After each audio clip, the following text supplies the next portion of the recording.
Friends, welcome to my channel. तो आज हम देखेंगे एनसीईआरटी ज्योग्राफी क्लास 8 का 4th चैप्टर जो कि है उद्योग। ठीक है, तो उद्योग के बारे में हम देखते हैं। यहाँ पे एक इमेज में दिखाया है कि ये एक पेड़ है और उसकी यात्रा कैसे आरंभ होती है, किसके लिए? कागज़ बनाने के लिए। ठीक है, तो कागज़ का निर्माण कैसे होता है वो, और दूसरा है कि उसका इस्तेमाल होने के बाद उसको फिर से पुनर्चक्रण कर सकते हैं उसका। ठीक है, तो दोस्तों मेरी एक आपसे रिक्वेस्ट है कि प्लीज़ मेरे चैनल को सब्सक्राइब कीजिए, वीडियोस को लाइक कीजिए और अपने फ्रेंड्स में शेयर कीजिए ताकि अपडेटेड वीडियोस आपको मिलते रहे। तो चलो स्टार्ट करते हैं। द्वितीय क्रियाकलाप क्या है? ठीक है, द्वितीय क्रियाकलाप में क्या होता है, जैसे कि कच्चा माल जो है, एक मिनट दोस्तों, जैसे कि कच्चा माल जो है तो वो उसको लोगों के लिए अधिक मूल्य के उत्पादों के रूप में परिवर्तित किया जाता है। ठीक है, मतलब क्या होता है, अभी हम लोग कागज़ का ही एग्जाम्पल ले लें तो अगर वही पेड़ जिसका उपयोग हम लोग कागज़ बनाने के लिए कर रहे हैं तो वो बहुत ज़्यादा सस्ता मिल जाएगा, लेकिन उसको ही कागज़ में परिवर्तित करने के बाद क्या हो जाएगा, उसका जो मूल्य है वो क्या हो जाएगा, अधिक हो जाएगा।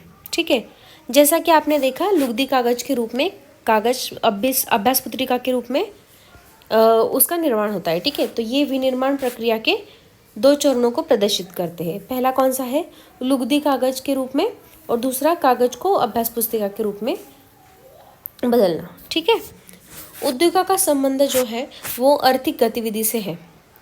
किसके लिए उद्योग किया जाता है कि आर्थिक गतिविधियाँ हो, इसके लिए क्या करते हैं उद्योग, जो कि वस्तुओं के उत्पादन, मतलब वस्तुओं का उत्पादन किया जाता है, खनिजों का निष्कर्षण किया जाता है, मतलब जहाँ पे खनिज हो गए तो वो बाहर निकाले जाते हैं, अथवा सेवाओं की व्यवस्था से संबंधित, मतलब जो भी सेवाएं हैं उससे संबंधित कुछ, तो ये सब जो है वो उद्योगों में आते हैं।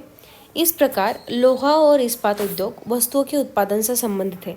जैसे कि यहाँ पे डिफाइन किया है अलग अलग कि लोहा और इस्पात का जो उद्योग है वो किस में आता है, किस कैटेगरी में आता है, वो वस्तुओं के उत्पादन के कैटेगरी में आता है। ठीक है, उसके बाद में क्या है, कोयला खनन उद्योग किस में आता है, कोयला धरती को निकालते हैं, उसमें धरती से निकालते हैं। ठीक है, और पर्यटन सेवा अगर दे तो वो किससे संबंधित है, वो भी उद्योगों से संबंधित है। ठीक है, तो उद्योगों का वर्गीकरण कैसे किया जाता है, तो देखो उद्योगों का वर्गीकरण जो है वो पहला है कच्चा माल, फिर आकार के, और फिर स्वामित्व के आधार पर किया जाता है।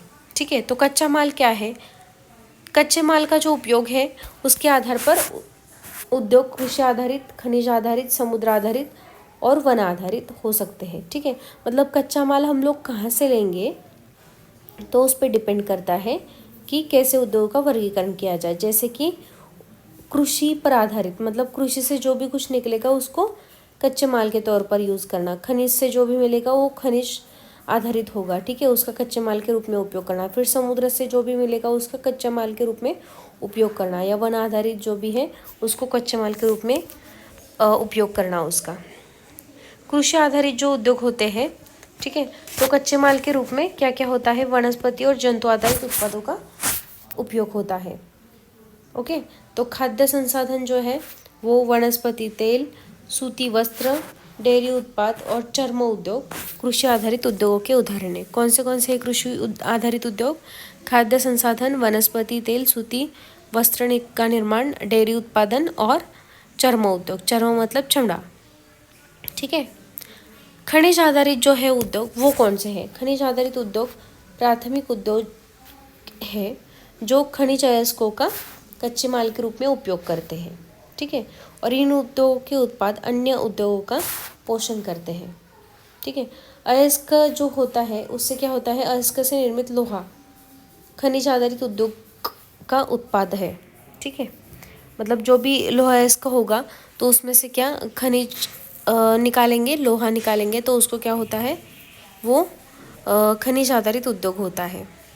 यह कई अन्य उत्पादों के विनिर्माण के लिए कच्चे माल के रूप में भी प्रयुक्त किया जाता है, जैसे कि भारी मशीन जो है वो, फिर भवन निर्माण सामग्री जो है वो, फिर रेल के डब्बे बनाने के लिए। तो देखो जो अयस्क होगा उससे क्या करेंगे, लोहा जो है वो निकालेंगे, जैसे कि लोहा एक खनिज है। ठीक है, और फिर क्या करेंगे, उसको मशीन बनाने, भवन बनाने के लिए और रेल के डिब्बे बनाने के लिए, ऐसे बहुत सारे उपयोग के लिए उसको उसका उपयोग करना। ठीक है। उसके बाद है समुद्र आधारित उद्योग। वो क्या है, सागरों और महासागरों से प्राप्त उत्पादों का उपयोग कैसे किया जाता है, कच्चे माल के रूप में किया जाता है। समुद्री खाद्य प्रसंस्करण उद्योग और मत्स्य तेल निर्माण इसके कुछ उदाहरण हैं, जैसे कि समुद्र खाद्य प्रसंस्करण उद्योग, ठीक है, और मत्स्य तेल मतलब मछली से तेल निकालने का उद्योग, इसके कुछ उदाहरण हैं। फिर वन आधारित उद्योग कौन से हैं, वनों से प्राप्त उत्पाद का उपयोग कच्चे माल के रूप में करते हैं। ठीक है, जैसे कि लुगदी व कागज, औषध, रसायन, फर्नीचर, भवन निर्माण। ठीक है, तो ये सब चीज़ें किससे संबंधित है, वन आधारित उद्योग से। ठीक है, कौन से चार है, वन आधारित, समुद्र आधारित, खनिज आधारित और कृषि आधारित। फिर ये आकार से समझते हैं हम। उद्योग के आकार का तात्पर्य निवेश की गई पूंजी की राशि, नियोजित लोगों की संख्या और उत्पादन की मात्रा से है। मतलब देखो क्या है, उद्योग के आकार का तात्पर्य जो है वो क्या है कि उसमें कितनी पूंजी की निवेश की है। ठीक है, मतलब वो राशि कितनी है। फिर नियोजित लोग जो है उनकी संख्या कितनी है। ठीक है, और उत्पादन की मात्रा से क्या है। ठीक है, तो आकार के आधार पर उद्योगों को दो भागों में बांटा जा सकता है, लघु आकार के उद्योग और बृहत आकार के उद्योग। तो इसमें क्या क्या आता है, कुटीर या घरेलू उद्योग, लघु उद्योग। कुटीर जो है वो या घरेलू उद्योग जो है वो छोटे पैमाने के उद्योग है, जिसमें दस्तकारों के द्वारा उत्पादन का निर्माण हाथ से ही होता है। ठीक है, जैसे कि टोकरी की बुनाई, मिट्टी के बर्तन और हाथ से निर्मित कुटीर वस्तुएं। ठीक है, तो ये कुछ इसके एग्जाम्पल हैं। फिर है बड़े पैमाने के उद्योग, जो बड़ी मात्रा में वस्तुओं का उत्पादन करते हैं। उनकी तुलना में छोटे पैमाने के उद्योग कम पूंजी और प्रौद्योगिकी का उपयोग करते हैं। ठीक है, उसके बाद है बड़े पैमाने के उद्योगों में पूंजी का निवेश अधिक और प्रयुक्त प्रौद्योगिकी उच्च स्तरीय होती है। ठीक है, मतलब ये ऑब्वियस है कि जितना बड़ा उद्योग होगा तो उतना उसकी पूंजी ज़्यादा होगी, निवेश ज़्यादा होगा, और जो प्रौद्योगिकी वो यूज़ करे वो उच्च स्तरीय होगी। रेशम की बुनाई और खाद्य प्रक्रमण उद्योग लघु पैमाने के उद्योग है। ठीक है, कौन से, रेशम की बुनाई और खाद्य प्रक्रमण उद्योग जो है वो। ठीक है, और ऑटोमोबाइल और भारी मशीनों का उत्पादन जो है वो बड़े पैमाने के उद्योगों में आता है। ठीक है, अभी स्वामित्व क्या है, देखो स्वामित्व के आधार पर उद्योगों को निजी क्षेत्र, राज्य स्वामित्व अथवा सार्वजनिक क्षेत्र, संयुक्त क्षेत्र और सहकारी क्षेत्र में वर्गीकृत किया जाता है। ठीक है, और निजी क्षेत्र के उद्योगों का स्वामित्व जो है, निजी क्षेत्र मतलब खुद से स्थापित किए हुए, उनका स्वामित्व और संचालन या तो एक व्यक्ति द्वारा या व्यक्तियों के समूह द्वारा किया जाना चाहिए, ये बताया वहाँ पे। फिर है सार्वजनिक क्षेत्र के उद्योगों का स्वामित्व और संचालन सरकार द्वारा होता है, जैसे हिंदुस्तान एरोनॉटिकल लिमिटेड और स्टील अथॉरिटी ऑफ इंडिया। ये जो है वो सार्वजनिक क्षेत्र के बड़े उद्योग है, उनका स्वामित्व और संचालन किसके पास होता है, उसका गवर्नमेंट के पास होता है या सरकार के पास होता है। संयुक्त क्षेत्र के उद्योगों का स्वामित्व और संचालन जो है, ठीक है, तो वो राज्यों और व्यक्तियों अथवा व्यक्तियों के समूह द्वारा होता है, जैसे कि मारुति उद्योग लिमिटेड संयुक्त क्षेत्र के उद्योगों का उदाहरण है। ठीक है, और सहकारी क्षेत्र के उद्योगों का स्वामित्व और संचालन कच्चे माल के उत्पादकों या पूर्तिकारों, कामगारों अथवा दोनों द्वारा किया जाता है।